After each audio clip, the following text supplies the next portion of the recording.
Well, good morning. So first I want to thank you. Thank you for your support, for your views of the new website, for liking these morning devotions, for the purchases of the t-shirts. What an honor it is to get to see your style of fancy out in the world.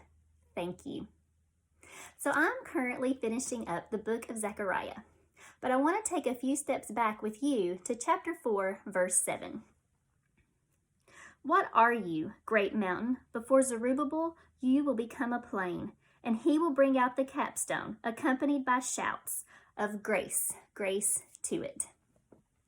So I took a quick look back at some old journals and just as quickly noticed that a lot of my prayers I was praying was the same cry for help over and over. What came to my mind when I was doing that was the old children's song, "She'll be coming round the mountain when she comes."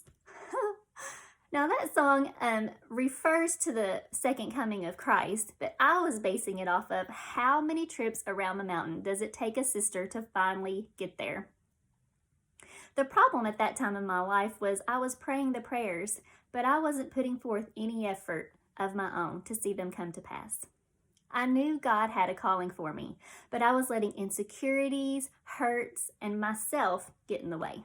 Great mountains, what are you?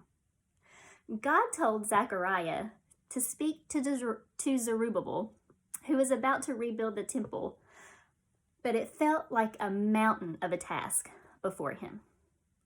And so right before verse 7, in verse 6, God tells him through Zechariah that he wasn't going to rebuild the temple in his or the workers' own power or might, but by God's Spirit, says the Lord.